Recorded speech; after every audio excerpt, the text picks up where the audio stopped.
Hi, this is Father Don Planty, pastor of St. Charles Borromeo Catholic Church in Arlington, Virginia. Welcome to the St. Charles Church Talks podcast.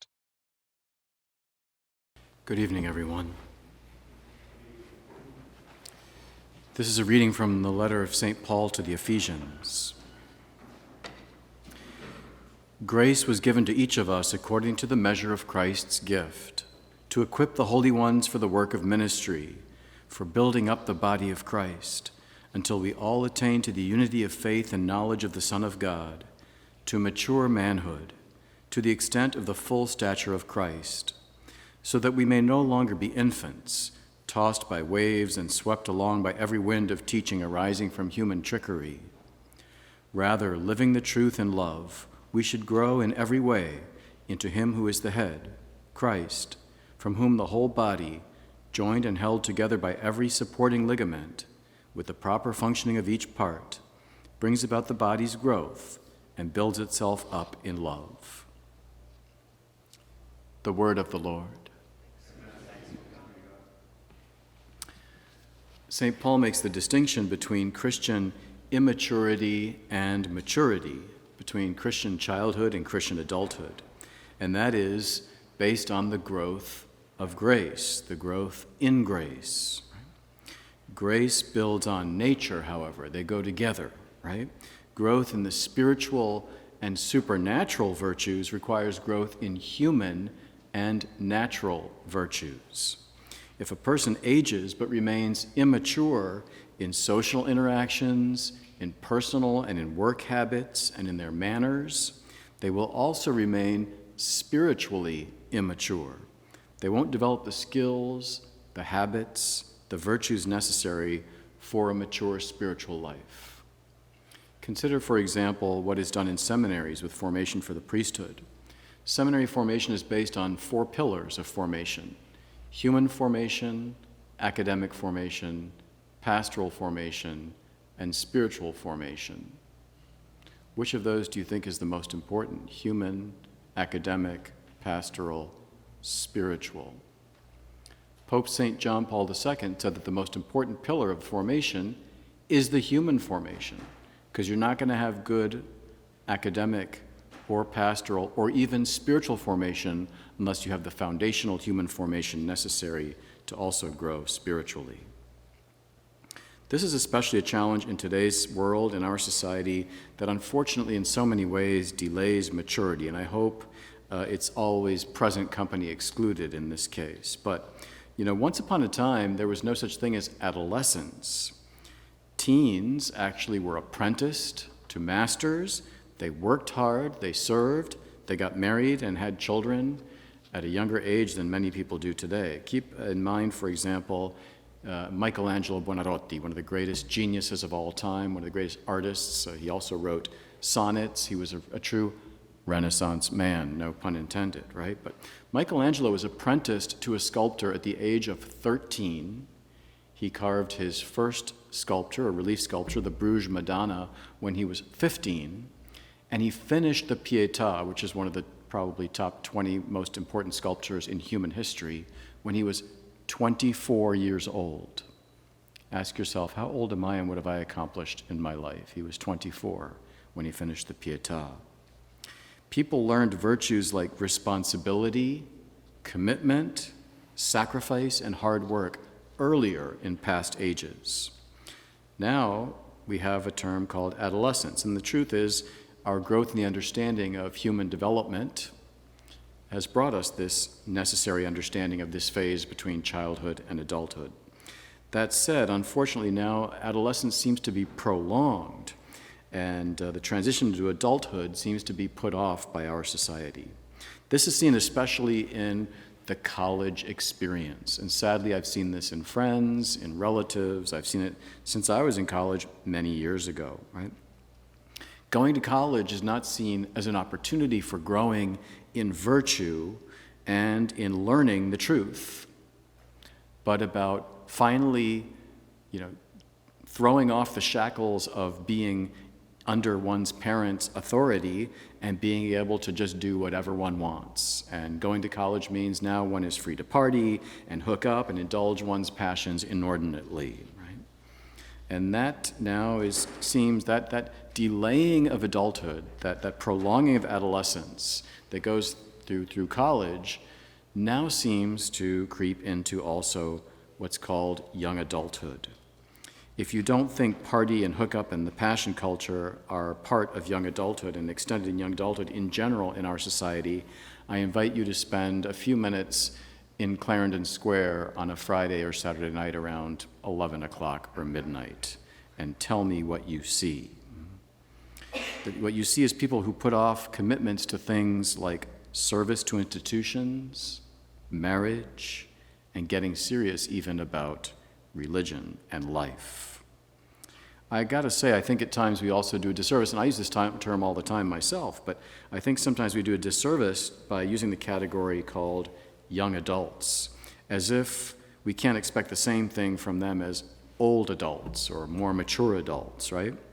Now, certainly, adults are different at 25 than they are at 45, than they are at 65. But I do believe that sometimes we act at our own peril if we don't identify young adulthood with true, full adulthood. You are adults and capable of adulting. And so tonight I want to challenge you to consider the fundamental, simple differences between childhood and adulthood and what it means for your spiritual life and your life in the church. Some of this may apply to some of you, some of it may apply to none of you, some of it may apply to all of you, but just a number of considerations about what it means to practice Catholic adulting. We can say that there are generally three differences between children and adults: discipline, sacrifice, and service. Discipline first. Boys and girls, children are inconstant, right? They don't have discipline. They're undisciplined. They run from responsibility. They quit easily. They give things up, right? Men and women are constant, right? They're consistent. You can count on them. They've got the discipline to show up and be responsible and be committed to their commitments. Right? So in that regard, because of the lack of discipline, children can be no-shows, whereas adults show up for what they're committed to, right? Children aren't necessarily good at keeping their commitments. They're not waiting for a better offer, right? It's funny, though. Sometimes you see this extended again into young adulthood.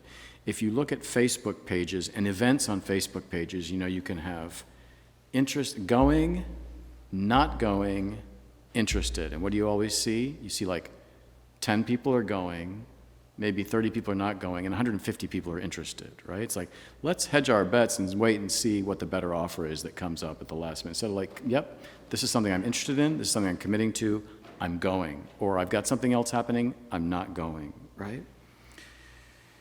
Children don't keep a regular schedule unless their parents force it upon them. But if it was up to them as children, they wouldn't go to bed at the right time, they wouldn't get up at the right time, right? You know how hard it is to get kids to go to bed and get kids to get up, right? They're not punctual, they're not really always good at communicating and answering the way that they should, right? That is not the case with adults who are committed to a regular schedule, they're punctual, and they're good and open in their communications, right, and honest in their communication. So children don't have discipline, adults have discipline. Sacrifice. Boys and girls, children just want comfort, right? They just want pleasure and to indulge the passions of the moment, right?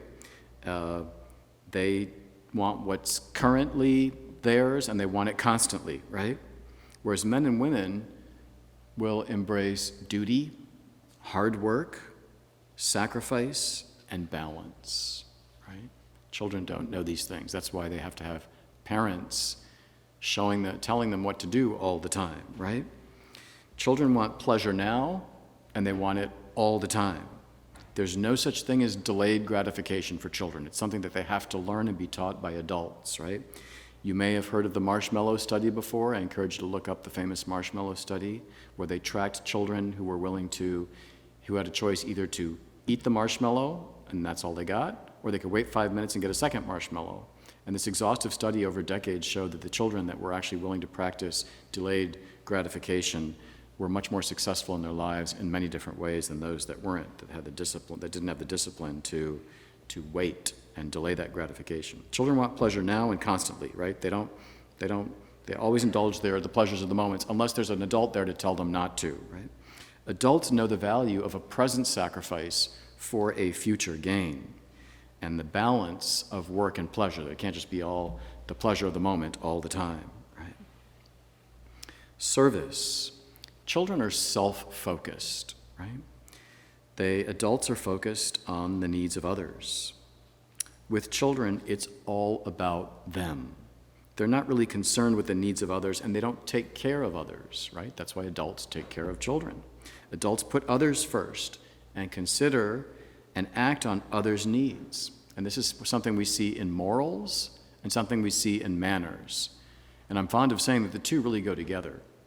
In society where you have a good sense of morals, you'll also have a good sense of manners. And conversely, where morals are in a free-for-all, there are no manners as well. Why? Because both either show that we live for others and put others first and defer to others and serve others first, or we put ourselves first. Whether it's the way that we live by the moral choices we make or by the manners. Because manners show in a civilized society that we're willing to put the needs of others first and put ourselves second or last. Now, these may apply.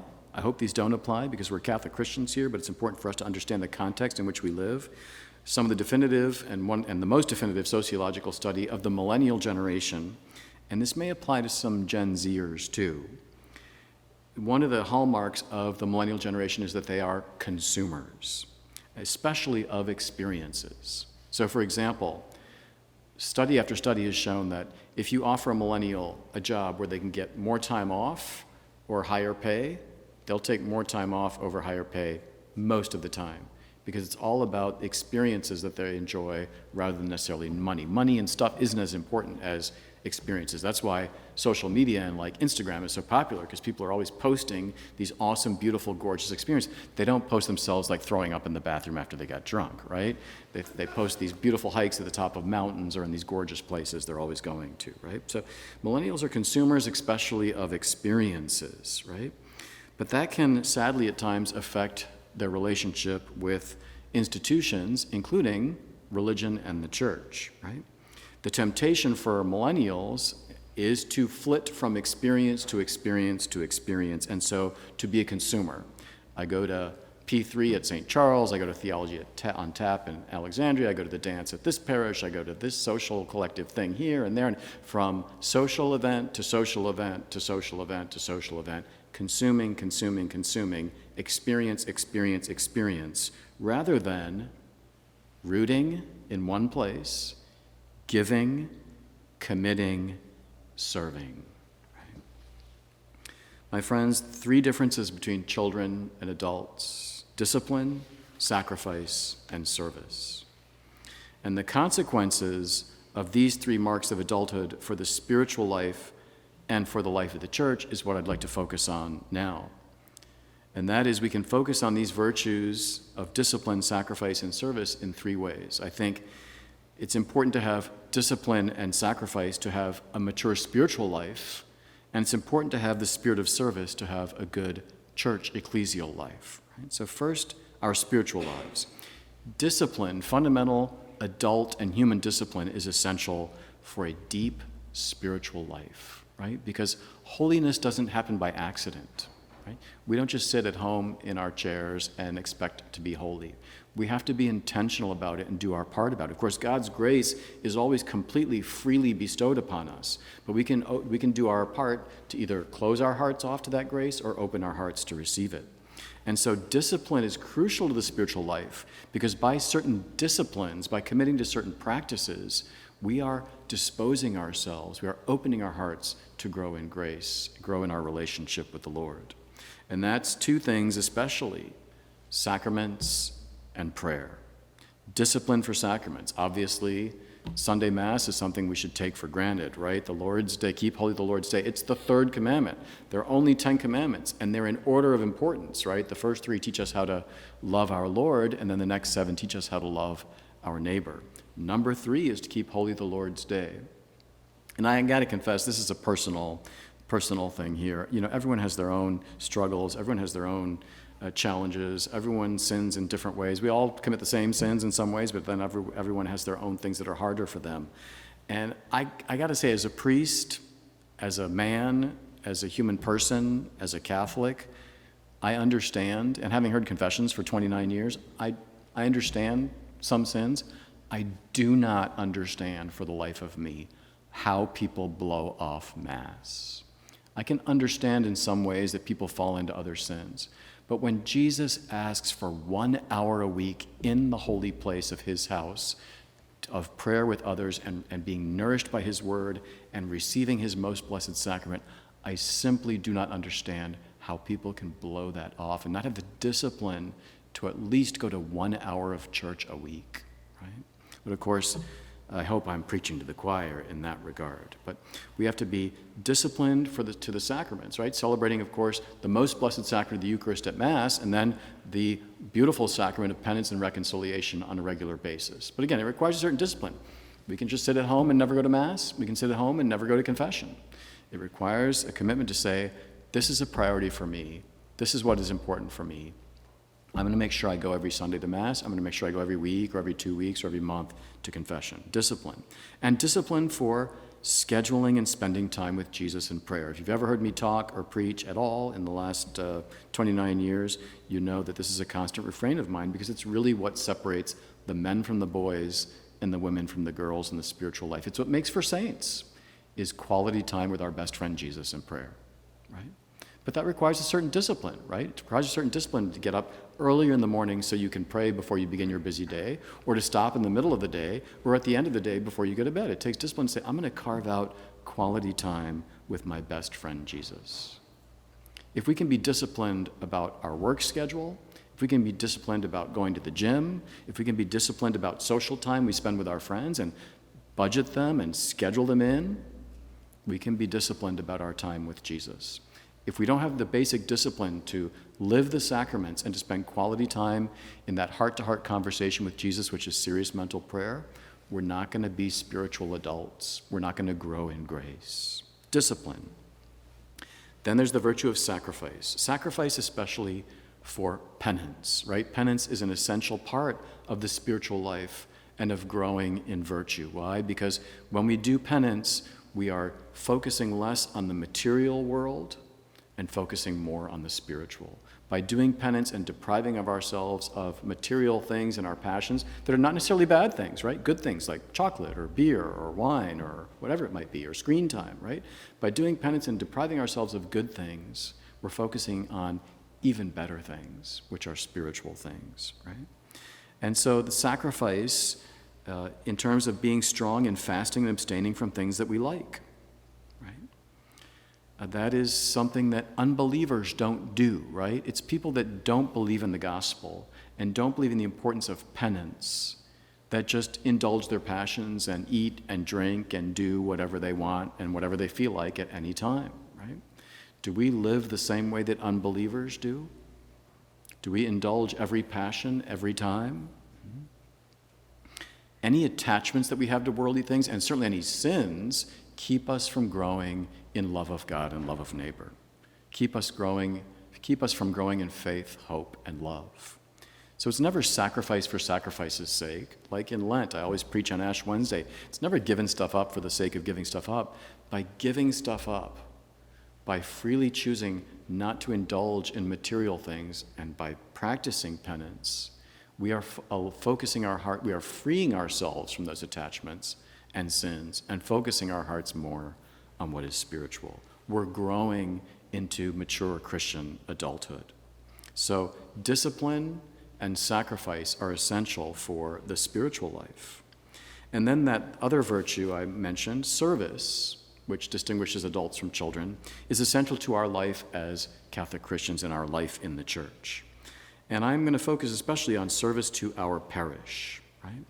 That is, focus on our service to others by committing to our parish and service in and through our parish. And in this, to kind of counter that consumer mentality, and that is not to flit from church event to church event and church social to church social, but to really find ourselves rooted in our parish home and there finding our spiritual home and our spiritual lives, right? rather than going from parish to parish and what is convenient and what we want to consume, and receiving here and receiving there and receiving this there and receiving this at this church experience, it's important that we commit to giving, that we commit to service.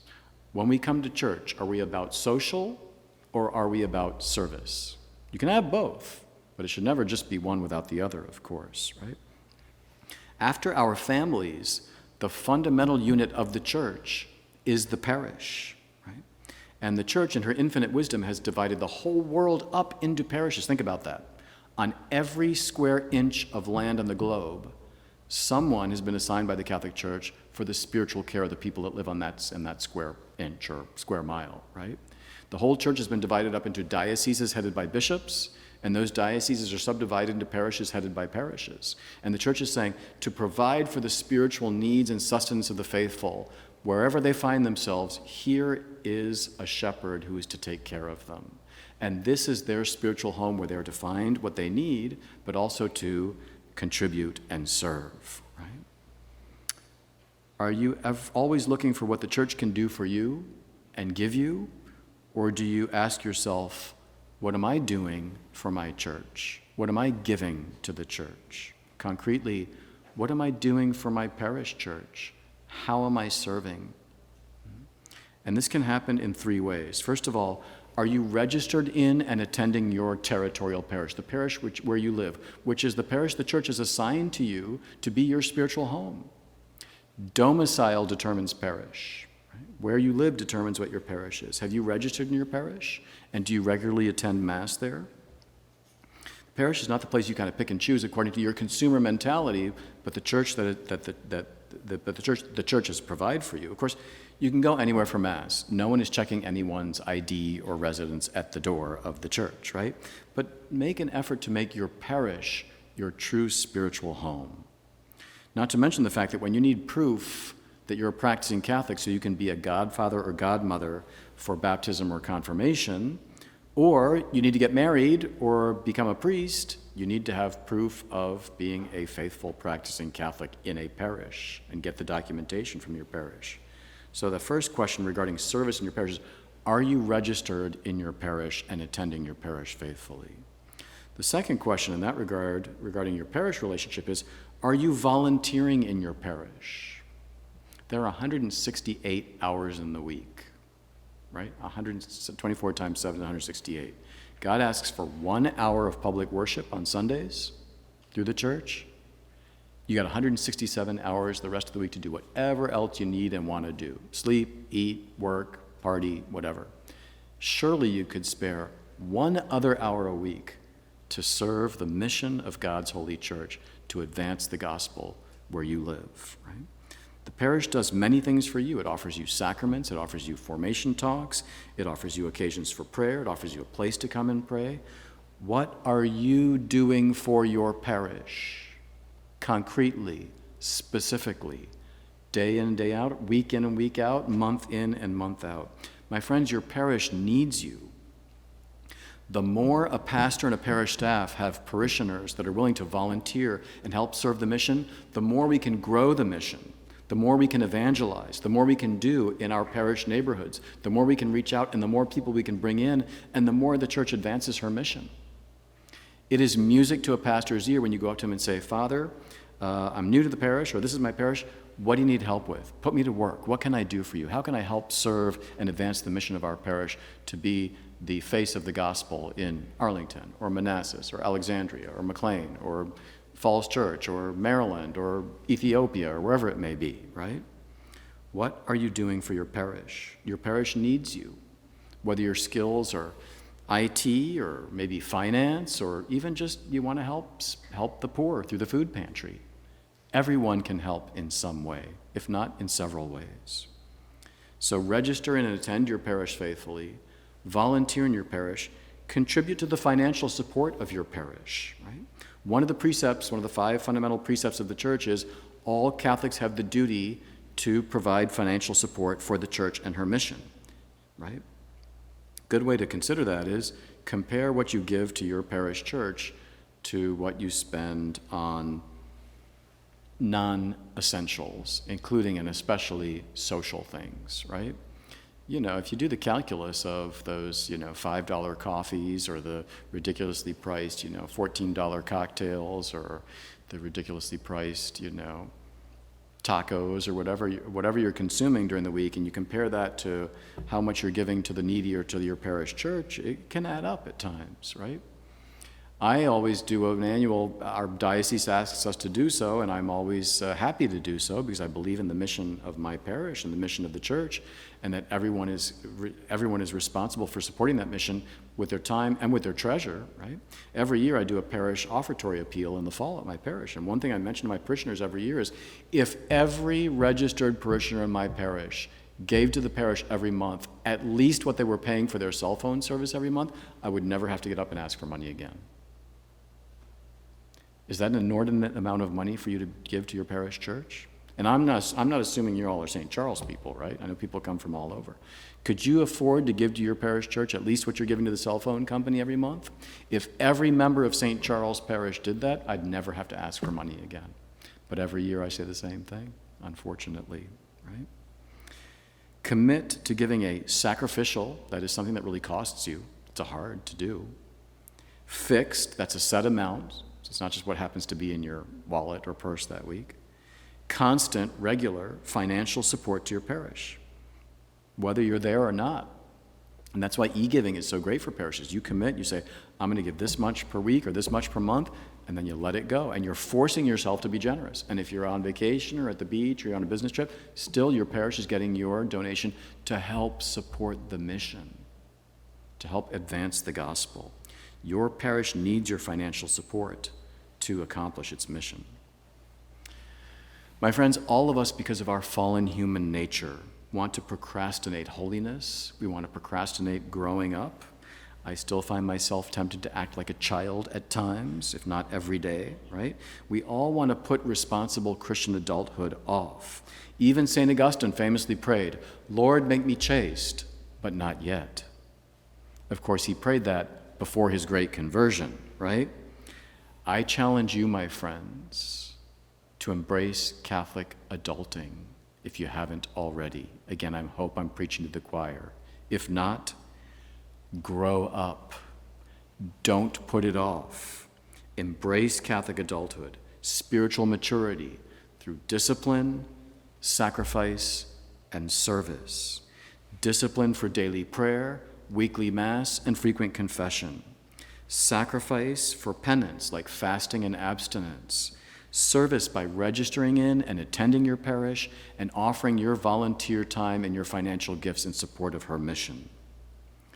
My friends, we all seek Christian perfection. We are all seeking to grow, and that happens continually throughout our lives.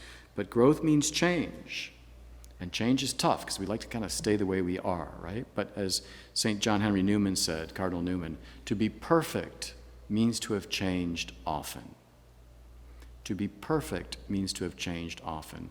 Let us ask ourselves, how can I grow in Christian perfection by changing and growing into more and more Catholic maturity and adulthood as I grow throughout my life?